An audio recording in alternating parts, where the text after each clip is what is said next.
Hey there everyone, today I'm going to be doing a quick computer build of a Mini ITX computer.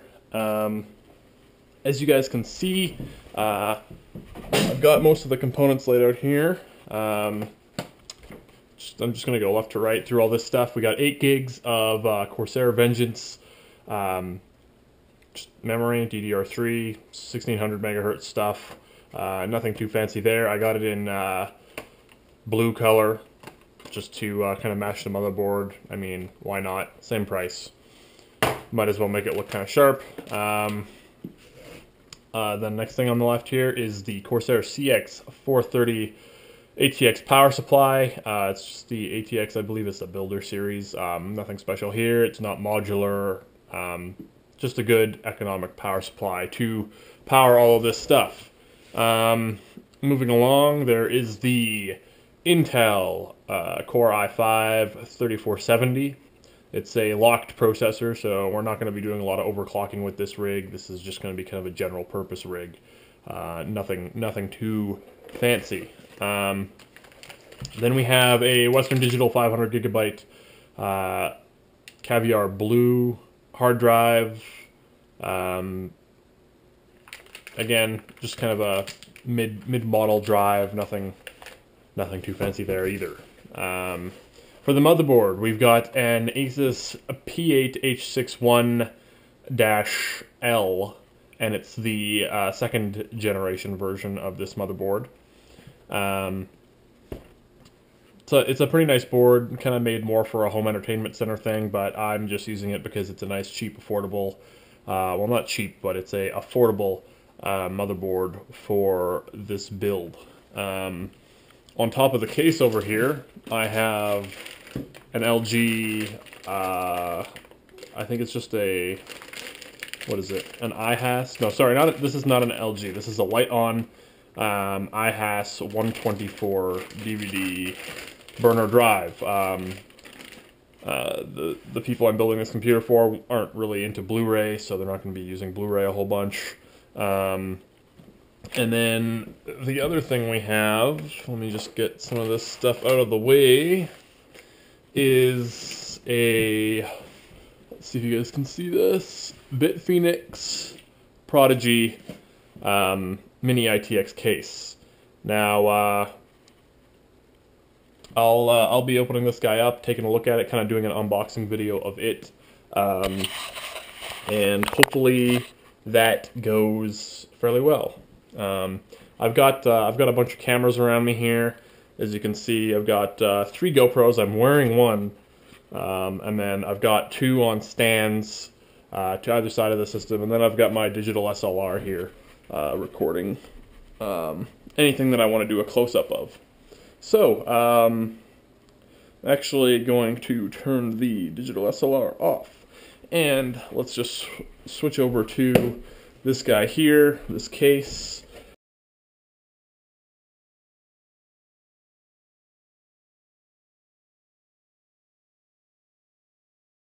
Okay, so first thing in the box, Prodigy Quick Installation Guide.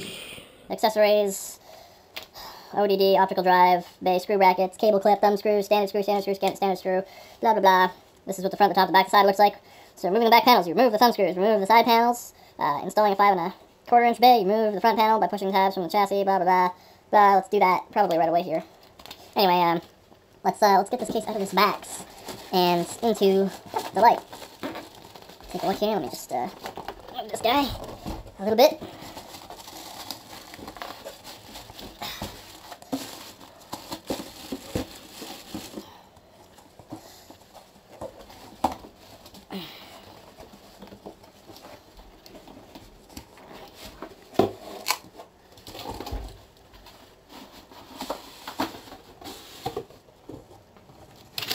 There we go. Now I have a garbage box. And I have a case. So let's get these styrofoam panels off of here.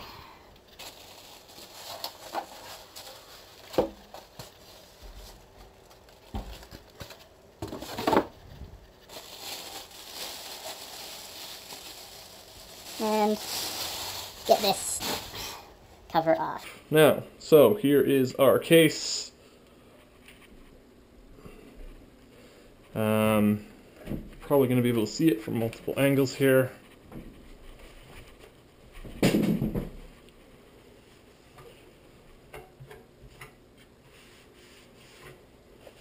So, pretty sharp, nice and tiny. It's got this nice finish on it, and it's the carry handles are kind of flexible. They're a rubber material. Nice mesh front on the cover here. A really nice minimalistic Bit Fenix logo on the very front. On this side here, we've got just a side panel, nothing too special. Let's take the thumb screws off and get this side panel off.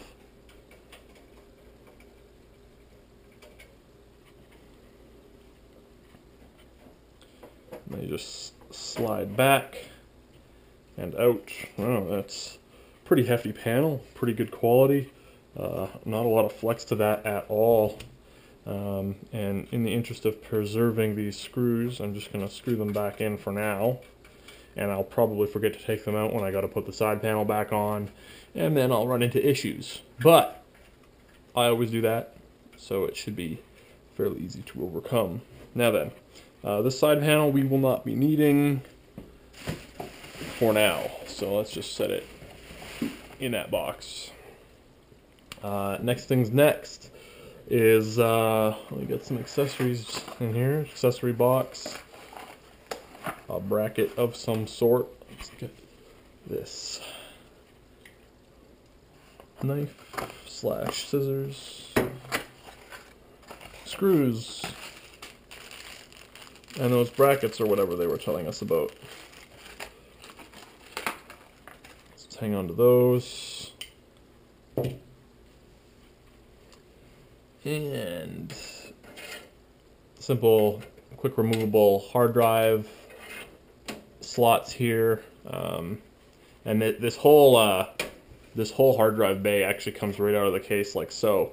And that's so that you can install a nice long graphics card in here if you so desire. You can actually run a there's two 120mm fans on here. There's one on the front and one on the back, and you can put up to a 200mm fan on the front here, and you can put two 120mm fans on the top. You just pop that latch at the top there that I just showed you, and you can see you can install two 120mm fans, or even a dual 120mm water cooling radiator if you so desired. Obviously water cooling is a little extreme for this build, so that's not something that we're going to be toying around with. I'm going to leave this drive bay out for now to give me more room to work, and I'm not going to really use it in the build anyway. So I'll just close that there, and let us move over to the other side of the PC here. I appear to be receiving a phone call. Put that on silent. And let's open this side up. And you can see, since this side has all of the power switches and all that kind of jazz on it, reset button, audio ports, and USB 3.0 ports, that it is wired with a back panel here and all the cables to go to the motherboard.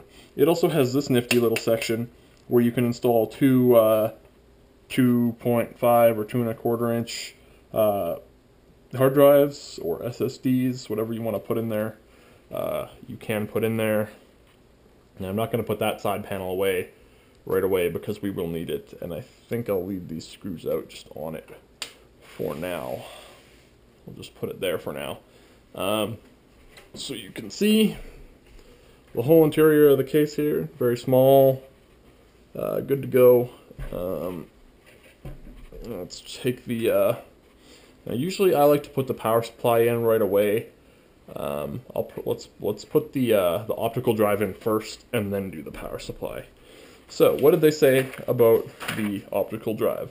So we need to remove the front panel by pushing tabs from inside of chassis, and then we need to remove the ODD bay blank from the drive cover, and all that kind of stuff, and then slide it in, and then secure it with the screws. Pretty standard. So they say there are some tabs. There's some tabs here, and there are some tabs on the other side over there. So those tabs were just this and this, and this and this. So we can take out the drive blank, which should be right here. And that should just bend out like so.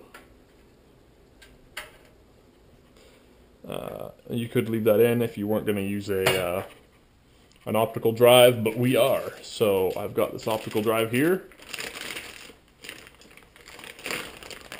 Pull it out of its casing and slide it in. And we're going to line it up with some screws here. We're going to line it up with the front panel as well. So we're going to want to get this guy out of here.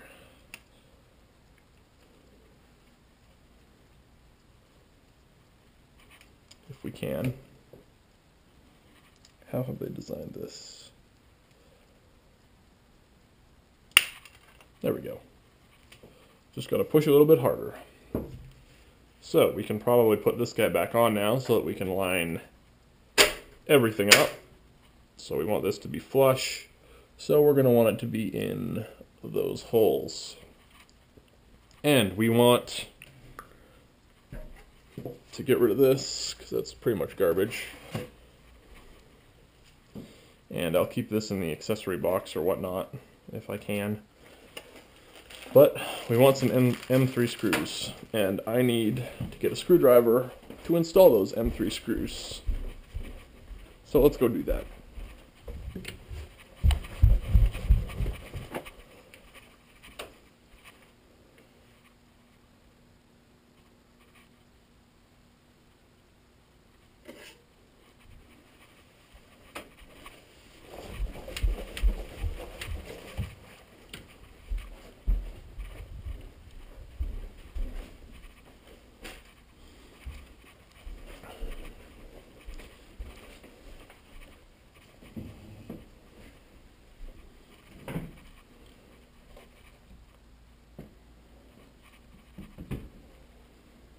And I'm going to turn my DSLR back on here a little bit.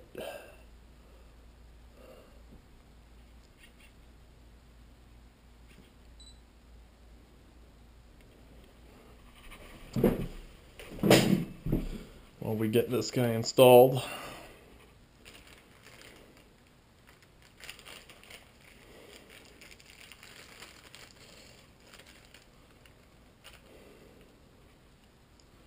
Okay, so these thumb screws are not what we need. Don't need these brackets.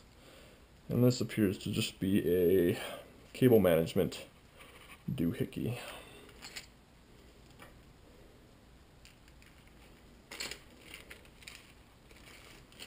What we need are the M3 screws. These guys, and we should have 12 of them.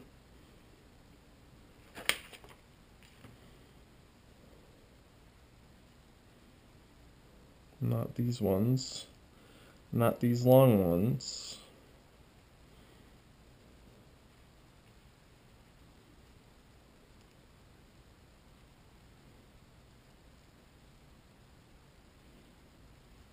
Should be those guys again, not these.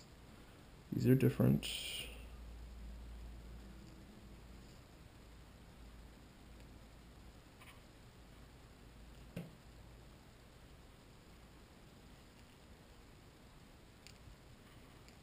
So there we go.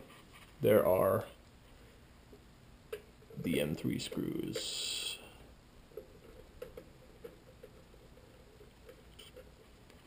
So let's secure this optical drive in place.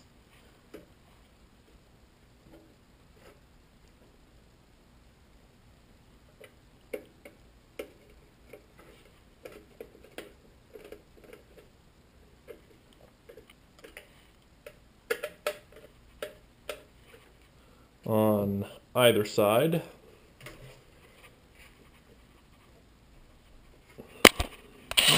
Sorry about that.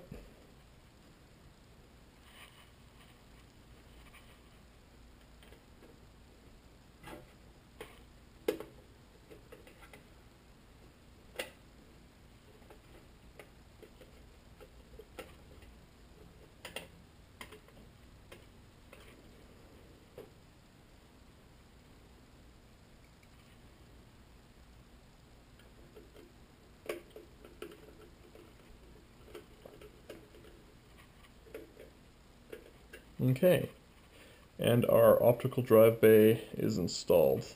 Now, what are they recommending these other screws for? Some of them should be for the motherboard. These are apparently for the power supply. So I'll put those there because we're going to be putting that guy in next. There should be 7. This is 6.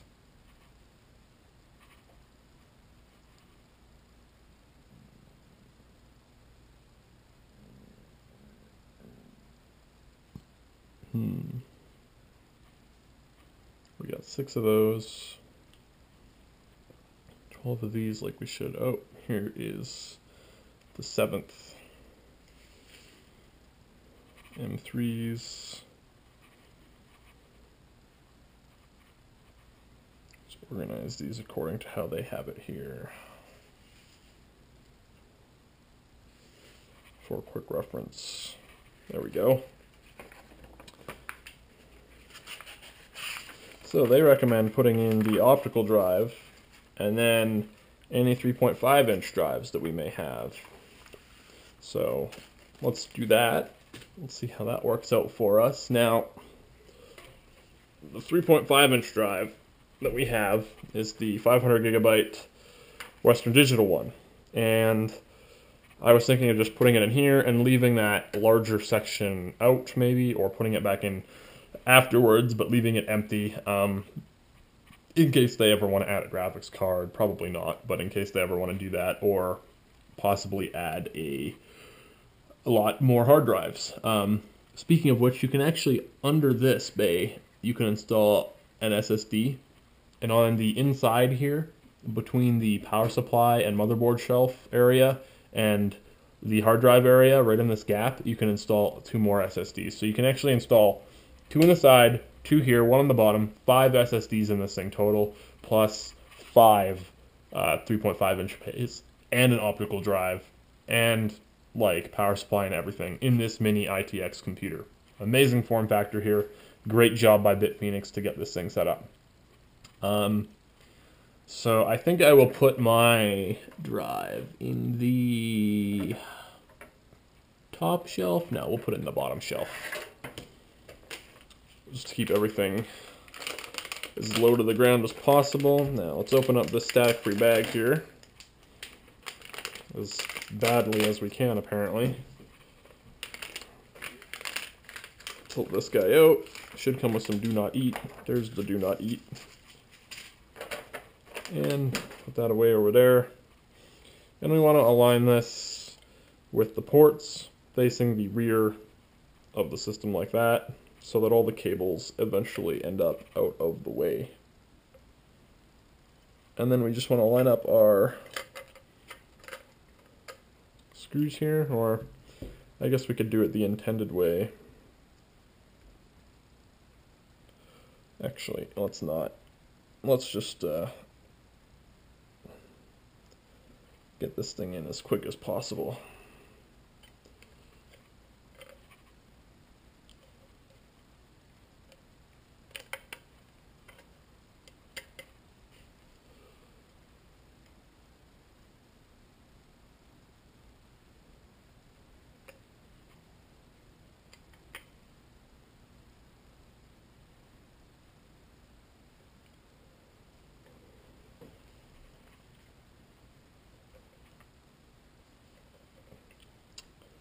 like so.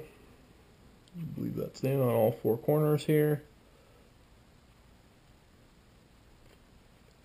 Except that guy, who kind of didn't do what I wanted him to do.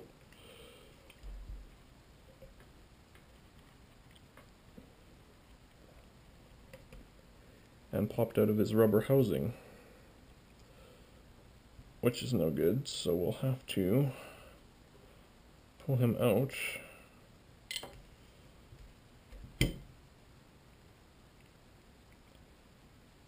See if we can't get that rubber housing back up and around like it should be. There we go.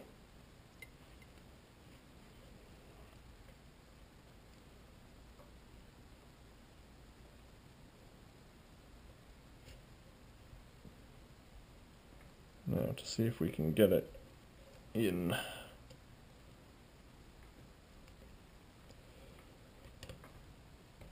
There we go. Perfect.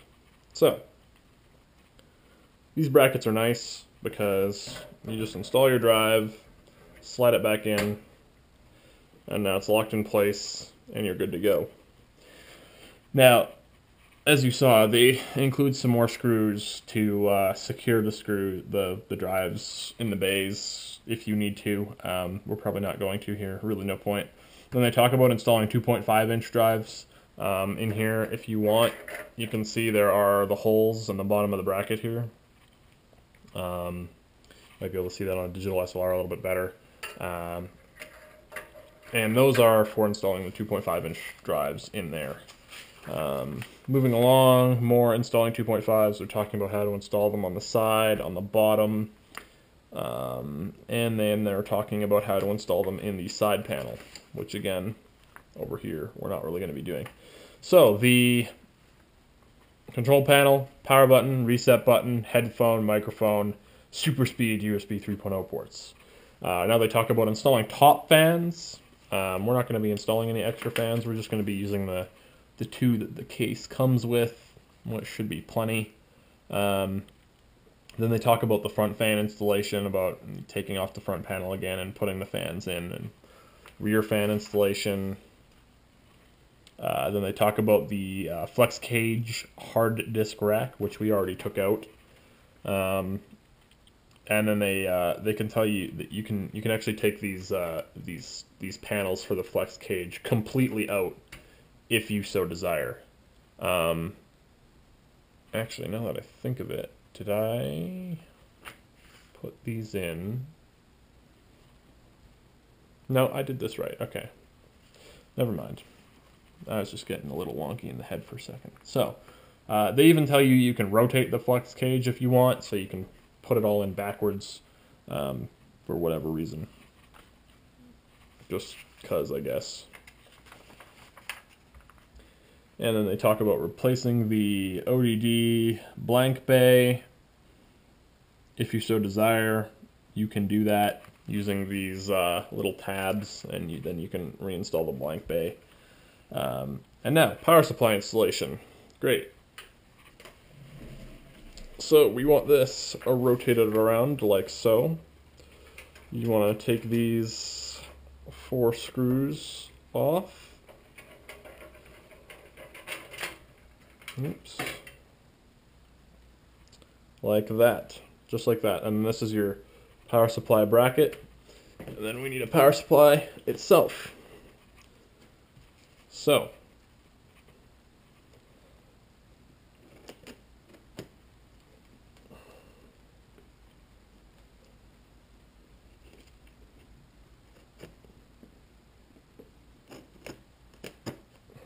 let us open a power supply.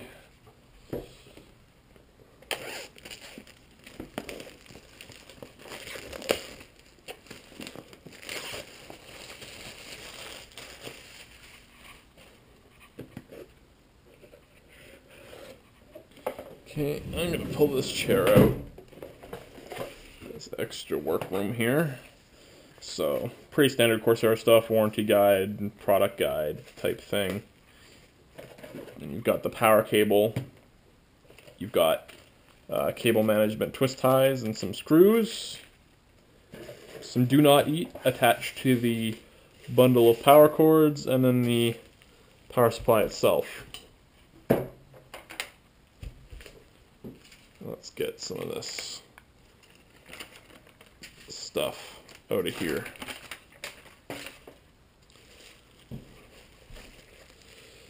Now they have this all zip tied together, not zip tied, but twist tied. So let us untwist tie it all. Get rid of the do not eat.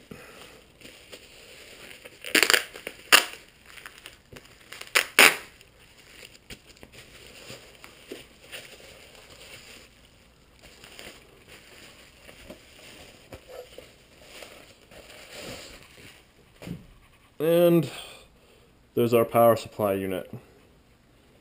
Pull off this protective badge on the Corsair logo, if you so desire. It's actually on the exterior of the PSU. We can probably leave that on. No reason not to. So that's that. And then you want to attach the bracket like so. If I can find the appropriate holes, just like that. Using the, I believe, included screws to do this. We're going to use the case ones, because that's what they recommend using. If we happen to run into issues with these case ones, we can always switch over to the ones that come with the actual power supply itself, which obviously should work fine.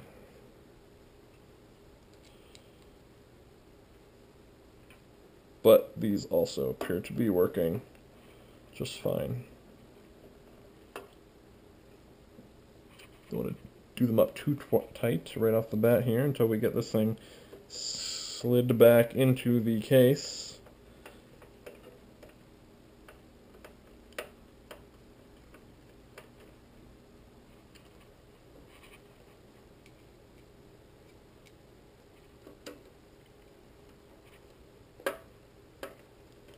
Now, obviously, the reason they do it this way, where you have to screw the plate on and then screw the plate into the system, is because it's such a small system. There's just not enough room to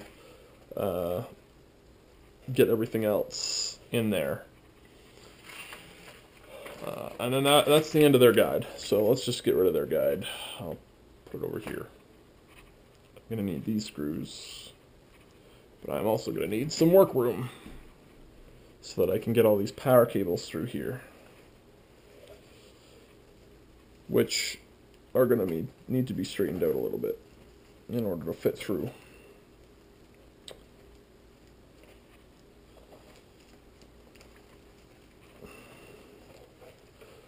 So all these power cables need to come on up and fit into here.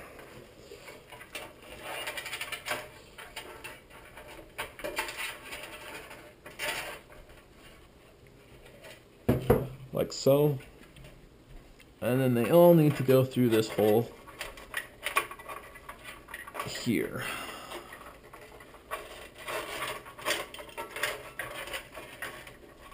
Even the main 24 pin connector. Got some more here.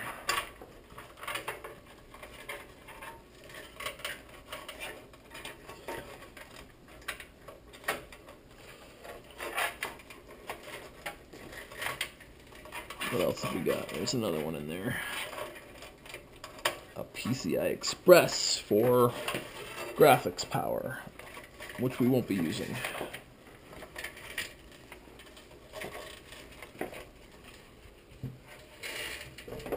Okay, and that's pretty much all the cables.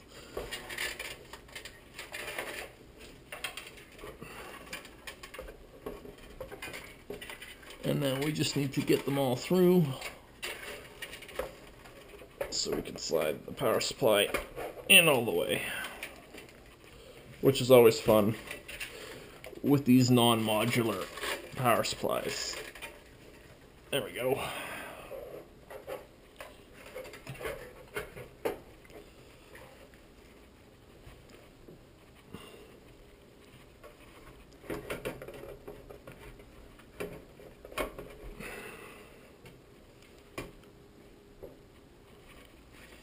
And as you can see, just trying to get the power supply up on those little feet that they have provided in the bottom of the case there. There we go.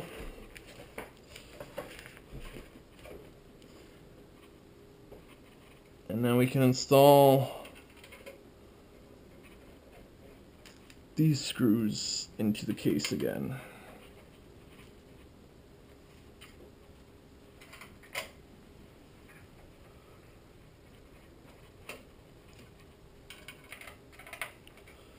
And once I get those tightened down, I will tighten down the ones on the power supply itself.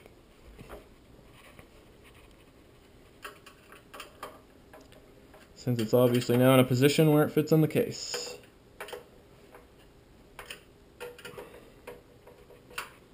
Perfect. Now, there's some extra room in there. I may try and tuck some of the unused cables back in there. Like we're not going to be using the PCI Express at all. Where is that guy? This is extra CPU. We might not even use that on this particular motherboard, since it is Mini ITX. We're definitely going to be using this main power cable.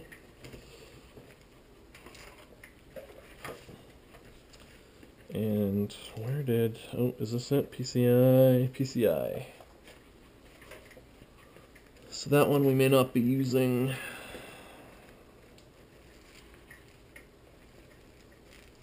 Gotta untangle these things so they are in a usable format. We're going to use one of those at least. Again, not this PCI connector. Just trying to get it all organized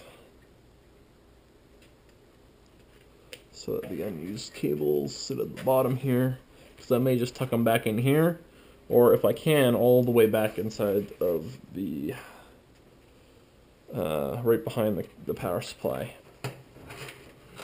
in this area.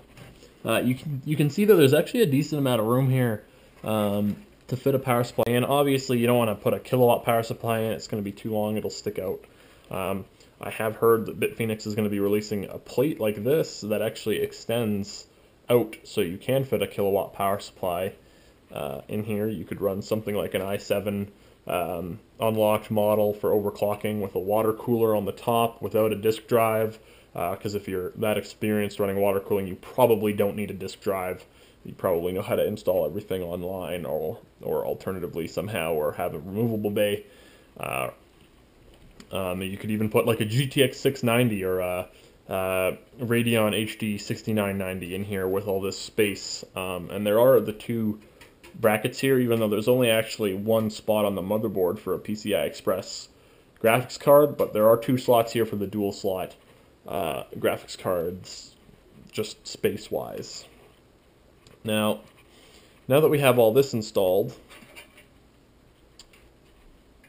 I'll probably run this down here, actually. This cable. And then run it out somewhere else afterwards. But now that we have all this, we shouldn't need any more. Those the 7, here's the 12. Shouldn't need any more of these screws.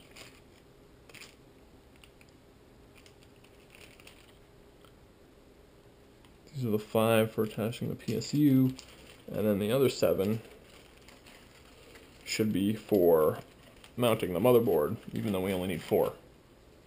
These guys. And this can go in there.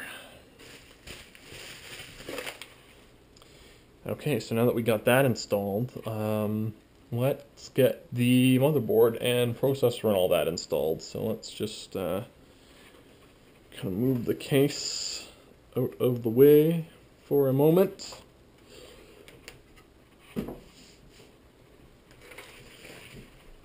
Okay. Now then, let's prep the motherboard for the memory installation and all that. That's weird. Would you look at that? Oh, it appears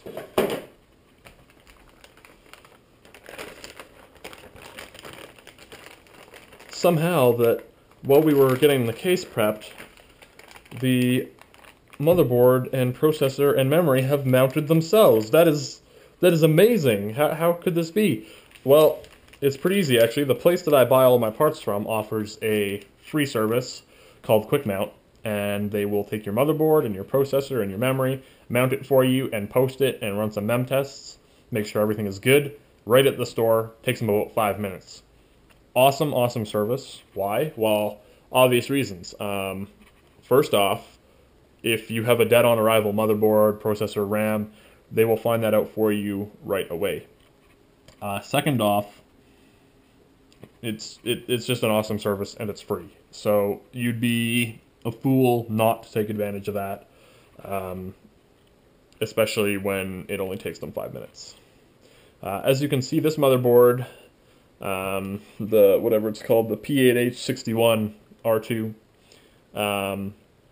4 USB 2.0 slots, 2 USB 3.0 slots, line in, line out, microphone in, Ethernet, gigabit, of course, DVI, VGA, and HDMI, and a dual-purpose PS2 port for both mouse and keyboard. Awesome setup. On here we have the main 24-pin connector. You've got your auxiliary, so I guess we are going to need that auxiliary cable wherever it is. No, it's not that guy. It's this guy. And this should split apart. Yeah, it does. So we'll only actually need half of it, but whatever. And then, obviously, they've already mounted the heatsink fan, locked it in place and all that, and they have the Vengeance RAM mounted already.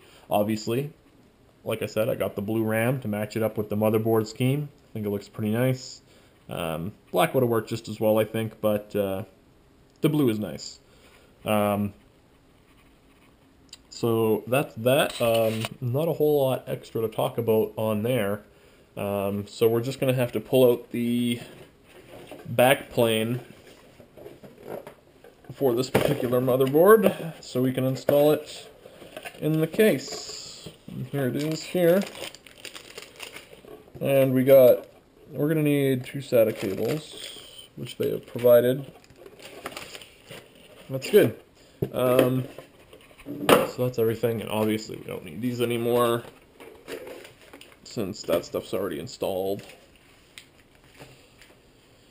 Shouldn't need that anymore. Don't need that mouse just now at all, really. Now then, let's get this thing back over here.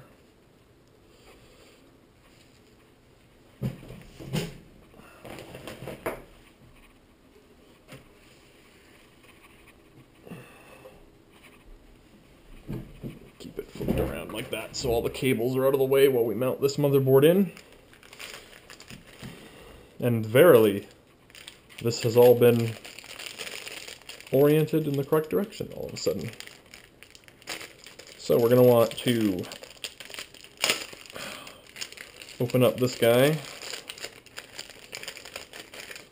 slide her out, and orient it as it will be when the motherboard is installed, like so.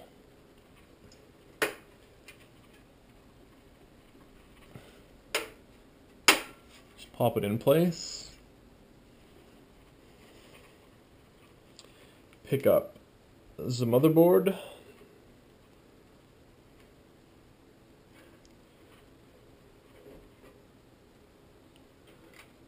That cable over at the back there out of the way.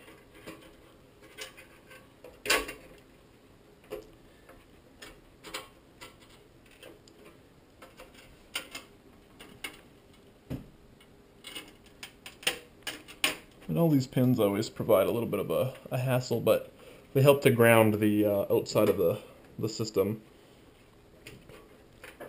and all that jazz. So now that guy's there, let's try and get some of these screws installed.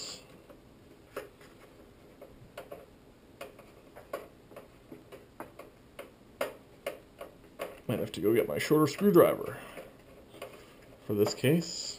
Never really run into that issue before, but Mini ATX, what are you gonna do? Now I'd like to get that back screw first, so let's rotate this guy around again.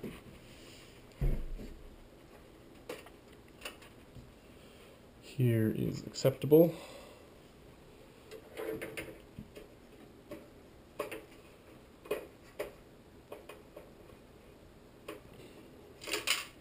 Uh-oh. The joys of a slightly magnetized screw head. Especially when you're working around electronics, right? No, I know it's not the greatest idea, but I have not run into any issues yet because I don't go waving my magnetic stuff around sensitive parts.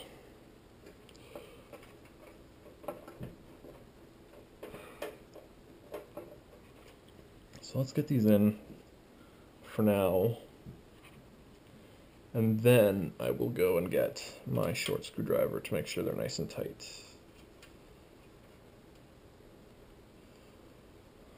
Actually, let's just go do that now.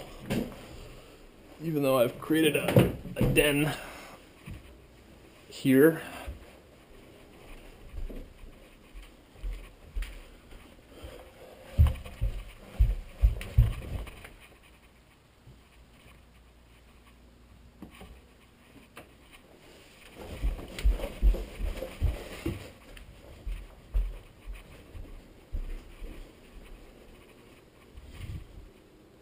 Well, that's not going to work at all.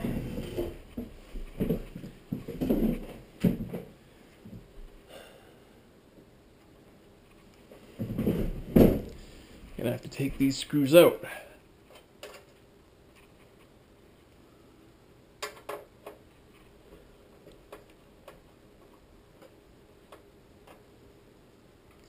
At least temporarily.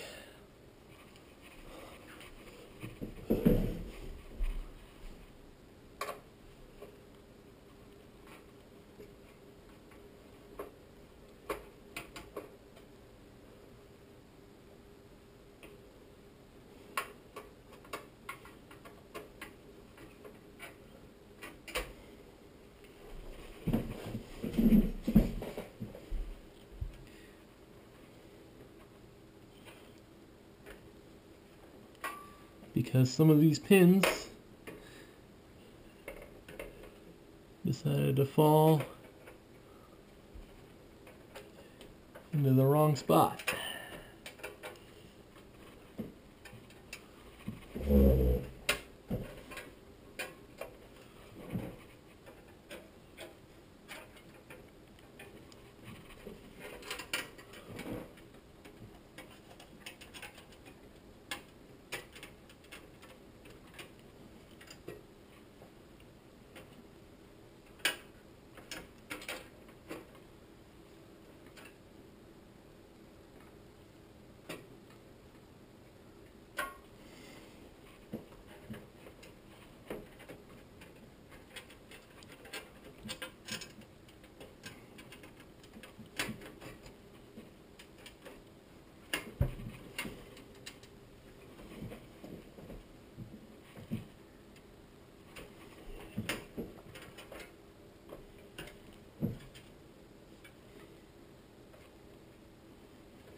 I want these pins above the DVI connector like that.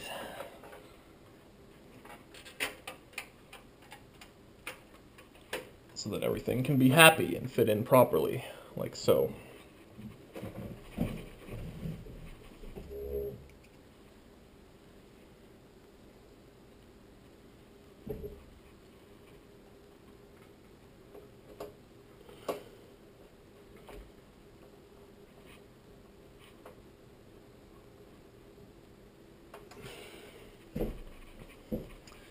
Right there.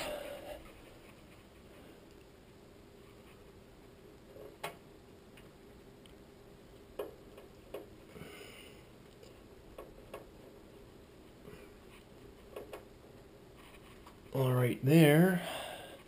Everything's still accessible on the back here. Looks good. Oh, damn it. There's a pin.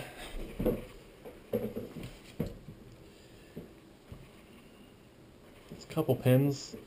I have to take those out again. Man, I gotta pay attention to what I'm doing.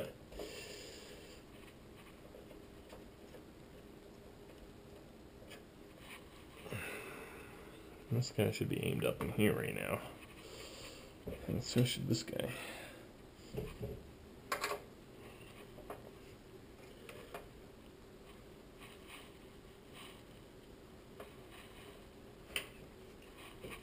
Okay.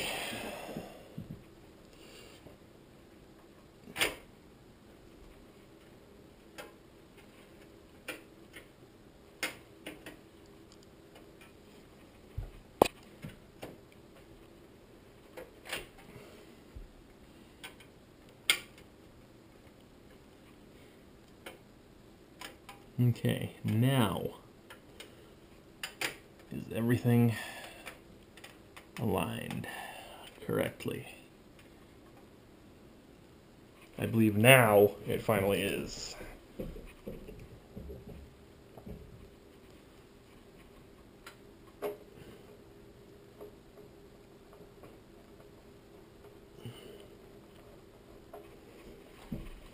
Still looking good. It is still looking good.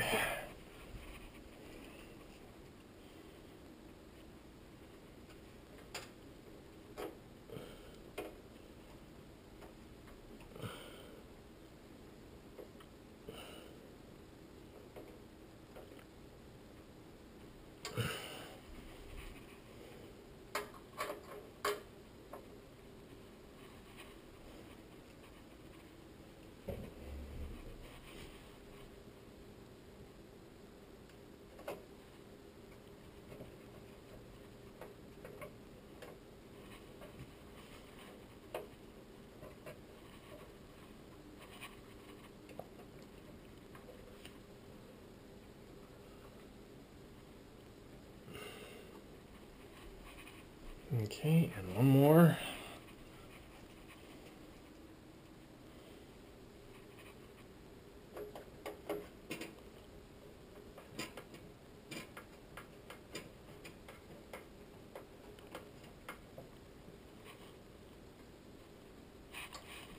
And good.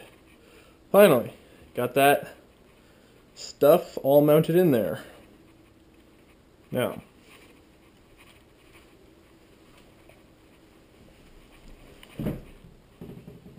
these screws are now also extras. I don't know why, but Fenix provides you with 7 motherboard mounting screws when there's only 4 slots, I believe, available even for you to screw them into. Must just be extras. They're thinking ahead since screws are tiny and easy to lose. Now that we got that all installed, you can see if you did have a graphics card, you could unscrew this back here and then unscrew your 2 expansion bays, and you can lift this panel here up on the back, and that will give you access, and you can actually hold it in the upward position until you get your expansion cards installed. And you can see, so there's only the one PCI Express expansion slot here, and that would take up the first bay, or whatever, the first extension panel, I guess. But the second one exists for ventilation of higher end products and stuff. So let's actually flip this around again.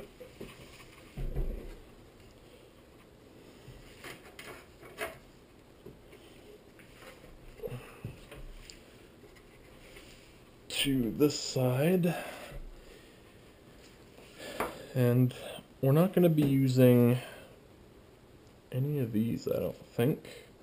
None of these. We do have to use this, but we're only going to be using, will I be able to use one?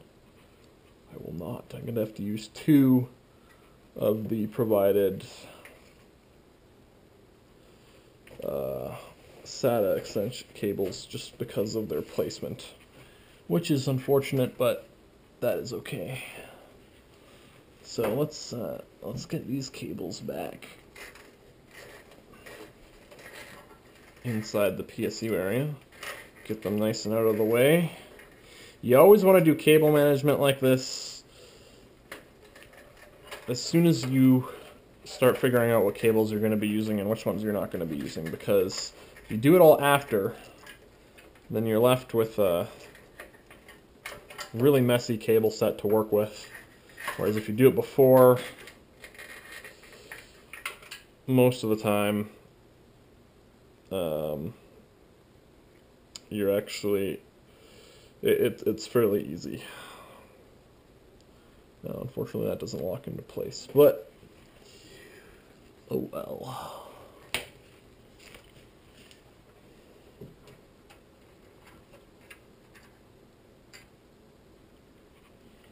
So they've got a chassis fan port on the motherboard, and that's probably the only one on this Mini ITX board. I'm gonna have to hunt for another one and see, but we could just plug this guy in there for now, really.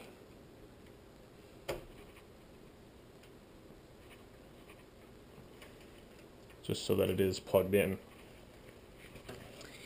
Now, what should I do with these extra cables? Let's just actually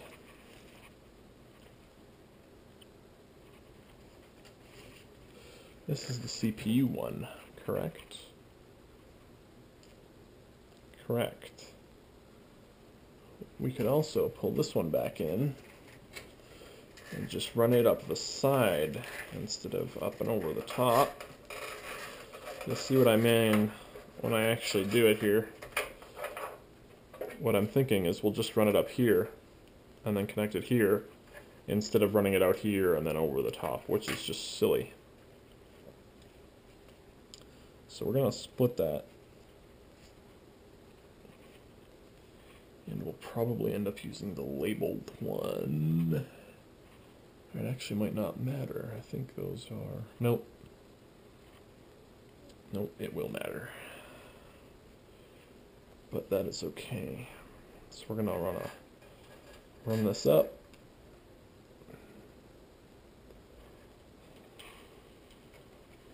And connect it like so. Unfortunately, there's that extra portion. If I were annoyed enough or really wanted to get rid of that, we could simply cut it off, tie it up, but this works. And these Molex cables need to get all the way out of here because they are not going to be used in this system at all, ever.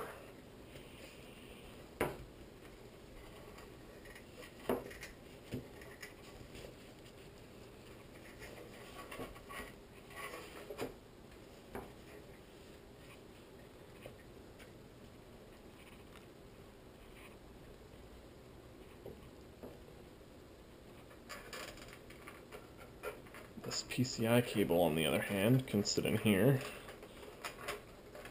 like so, out of the way. And this SATA cable, we'll use this one for the hard drive, so this one can also come back through because we only need to extend it a little ways out, like literally just out to there. So we'll pull that back for now and then get this Molex 4-pin out of here.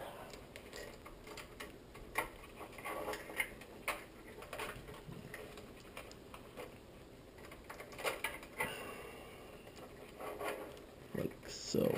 And then I'll fold that up on the inside there from the other side when I gain access. Okay. Why do I have an extra one of these now all of a sudden? Did I pull one of these out? I must have.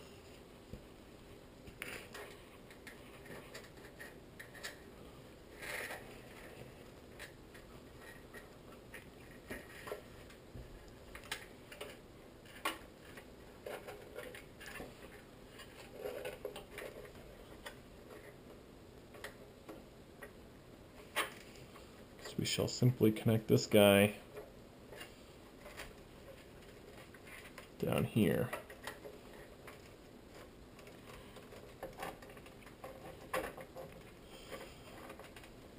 Though the cable is a little bit stiff.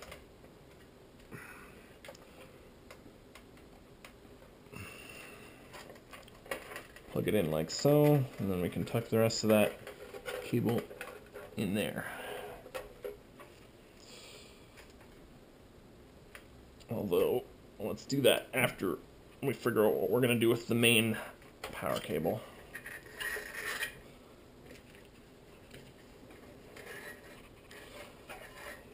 Pull both of these back through, actually.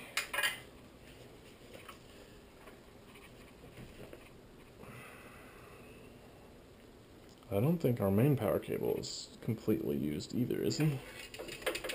He is.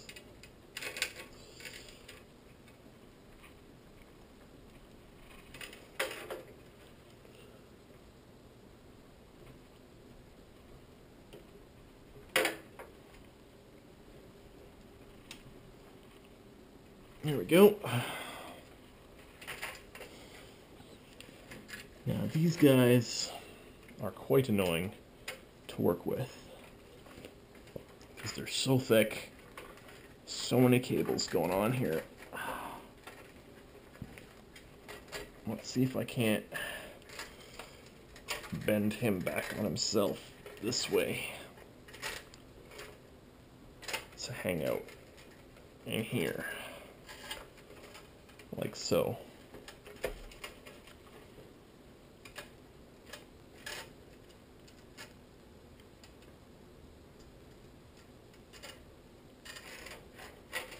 That, I think,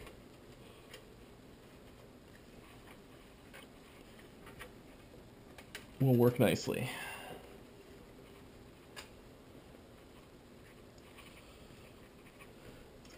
And then I just need one of these SATA power to come through here. Let's get one of these cameras over in the back.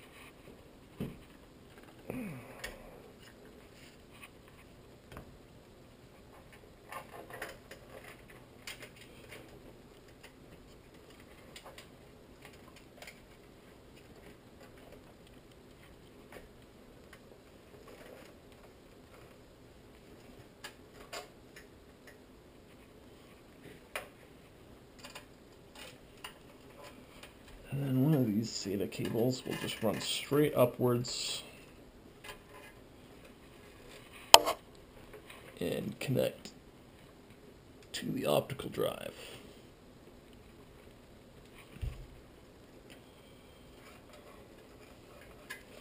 And then again, tuck those nice and neatly in beside the power supply like that.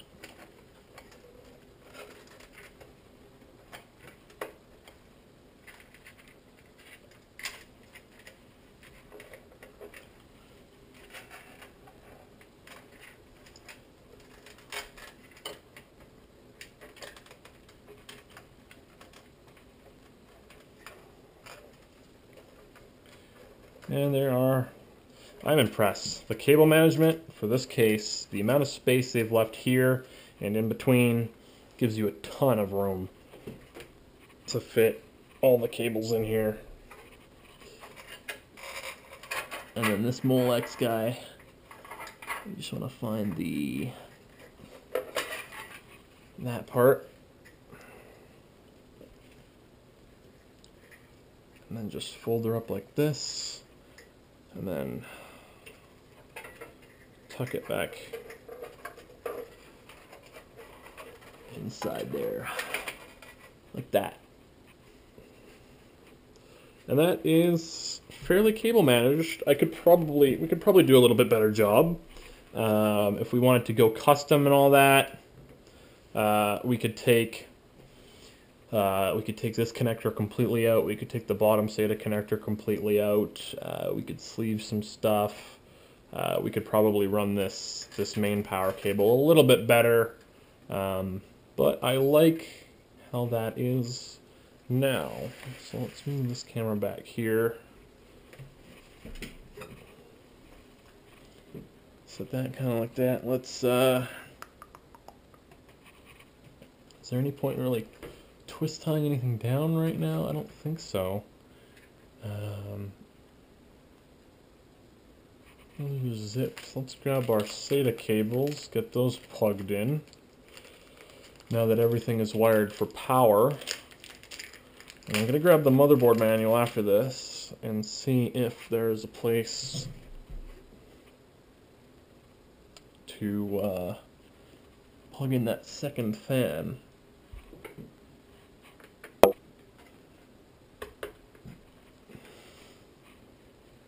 Let's get that SATA connector connected. Now, how are those set up? So I want the hard drive to be in slot 0, just because I'm OCD and like my hard drives to be in slot 0, even though with SATA it doesn't really matter. It's not like the old IDE days where you had master and slave and all that. So let's open up this motherboard box, pull out the manual of doom that these things always come with. Might as well pull out the drivers. We're almost at that stage actually anyway.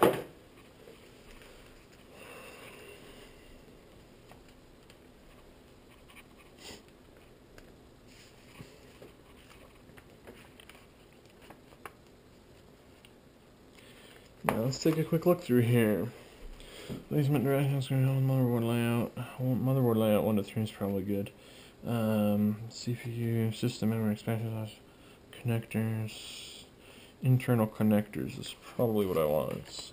So we'll check 1.3 and 1.17. 1.3. For CPU and chassis fan connectors. Is there anything else on here that looks like it could be a fan connector?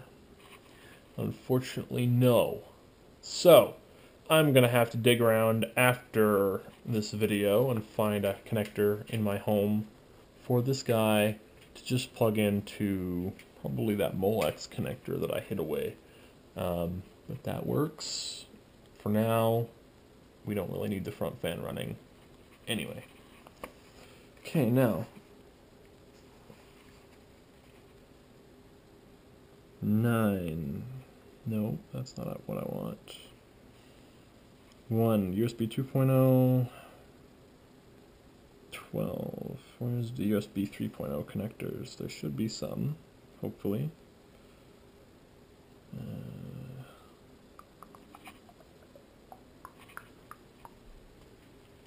Perhaps not, because that is the USB 3.0 connector. I do not see anything like that.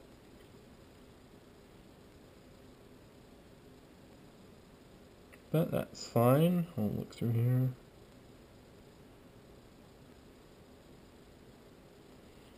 Okay, so SATA 1 is near the edge of the motherboard the most, so we'll put that there, and SATA 2.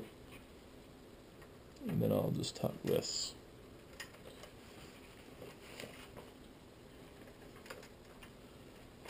down in here, like so. And then this guy will plug in here.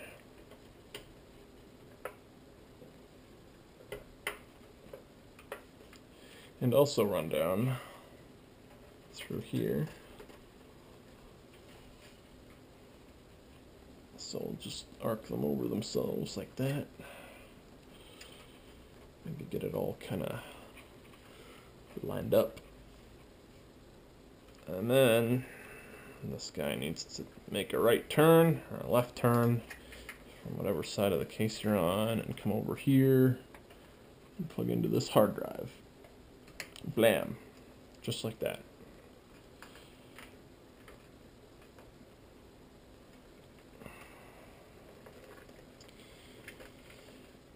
Like so. Okay.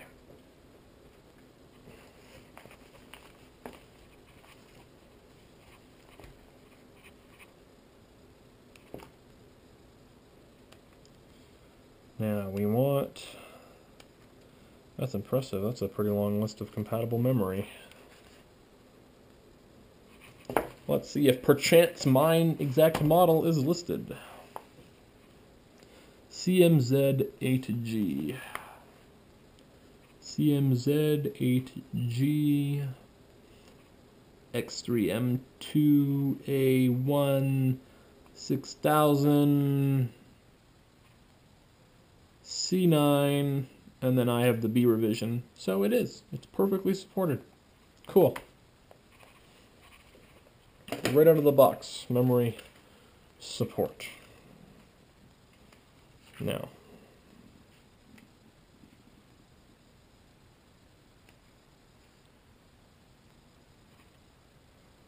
where are... I must have gone past it already. They wouldn't put it this far down. Oh, they did. Amazing. Okay. So, the front panel connectors. These are always fun. Located over there for some reason. It's kind of dumb. Obviously not designed with this chassis in mind.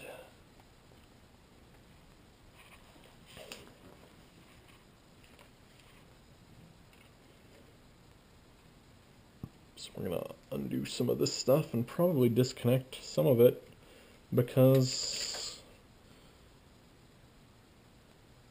oh, we got this USB connector. So it will at least work as USB, if not USB 3.0. And I mean, how many people really have 3.0 connectors anyway?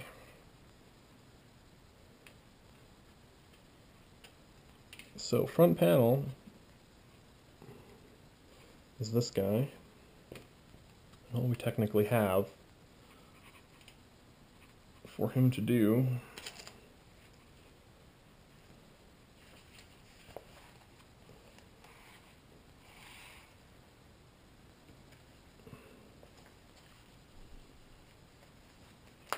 and I can't get this thing to stay open. All we've got is the power switch and the reset switch, and then the hard drive LED. These two are the two I want right now. Huzzah.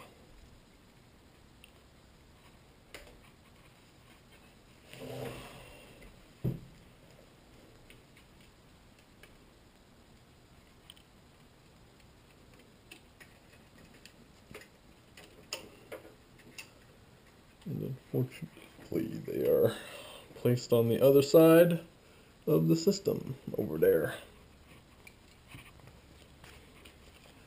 Now let's see if I can figure this out from this diagram.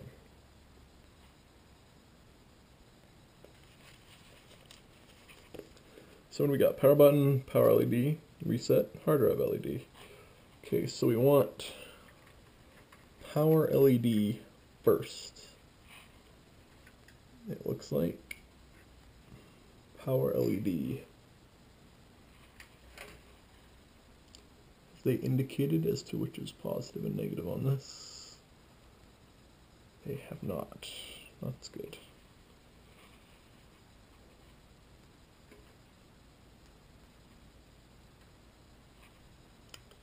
Oh, there are. Let's assume those are positives.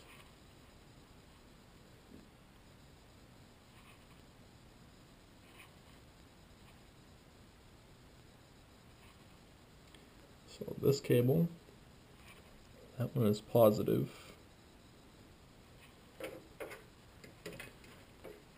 So, yeah, we're gonna have to move around to the other side, unfortunately. Let's take a look here.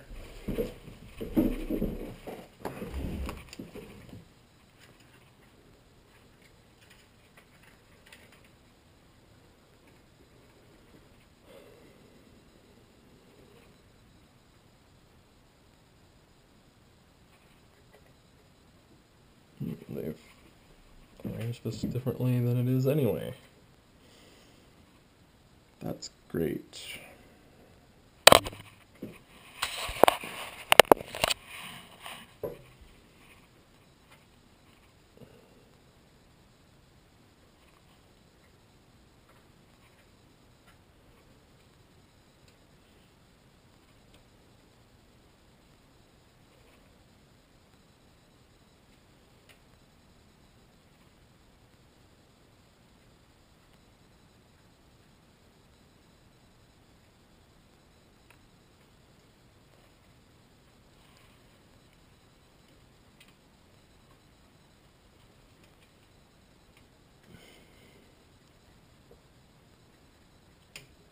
Okay.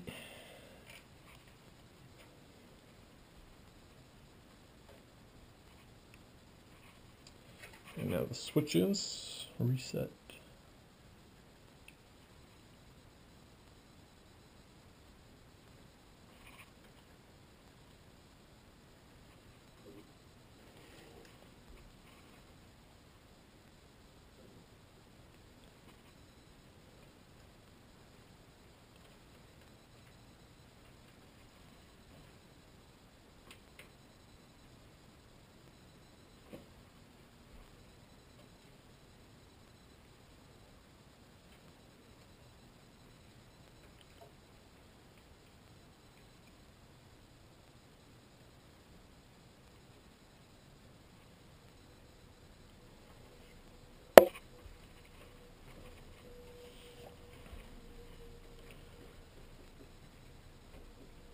Okay, now hopefully those are oriented correctly. Let's take a look at the Bit Fenix manual of arms and see if they have anything specifically listed about those. I doubt they do.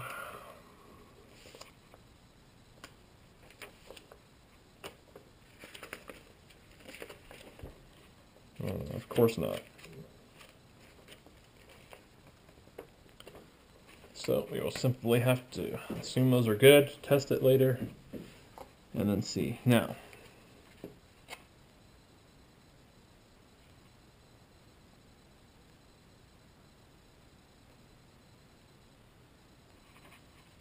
USBs are back up there. How about front panel audio? Because I do have some front panel audio connectors. HD audio, and then whatever the AC one is. Okay. Digital audio connector. That's SPDIF.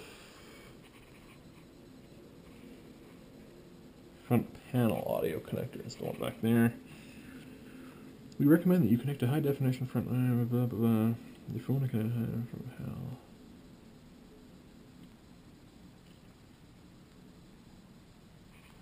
So we will use the HD one.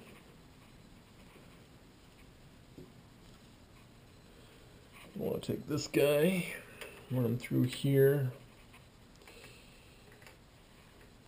Probably the best to run them through here just like that.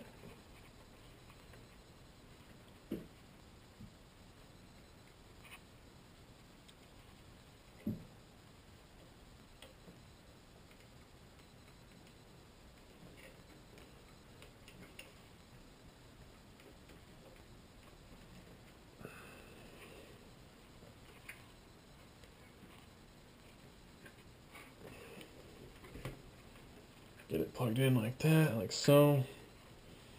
We'll tuck it down a little bit more when we get the panel on. And then we just gotta do USB, which we can do from the other side.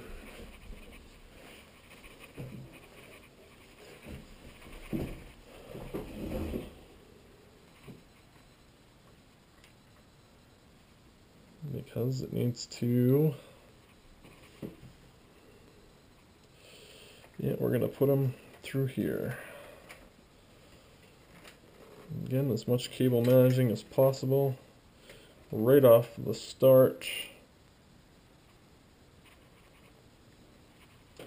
Which one was USB 5.6?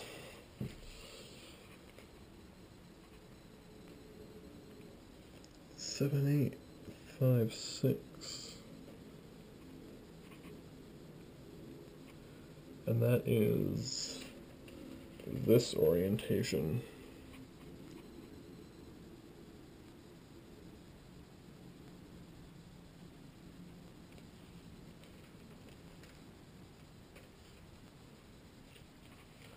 Dude, so we want the left one.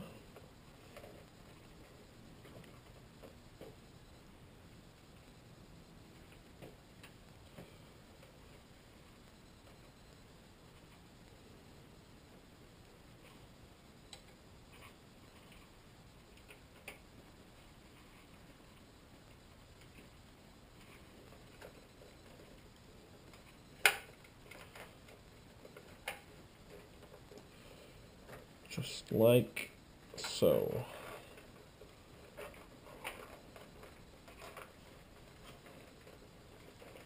And I want to fold these cables up a little more. And then that's all connected now. So we can have those zip straight down, and we can get this guy up.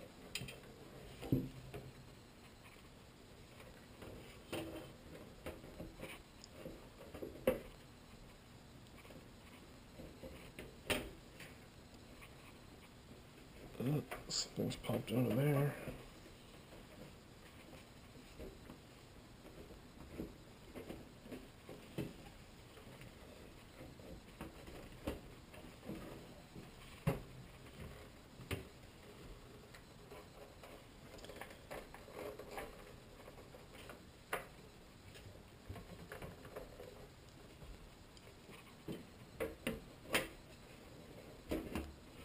And there's that.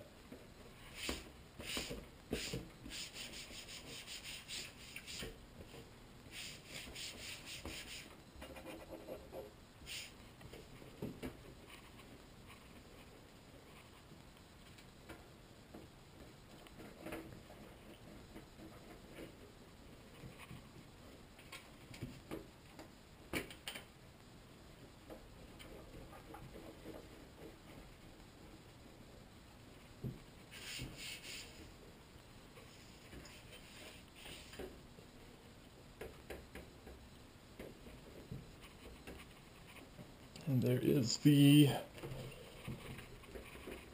that side of the computer on. You just tuck those down like that.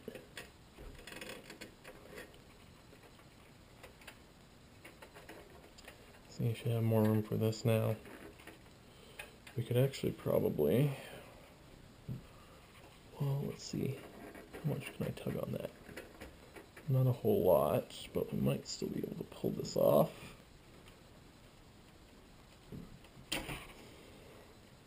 By running it down through here and then up. And that should work just hunky-dory. Obviously that wouldn't really work as well if we had a a graphics card in here. We'd have to play around, maybe just run it over the top.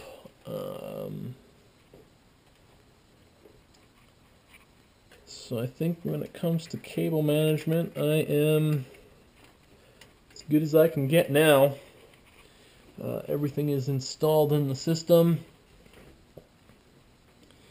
as you can see there.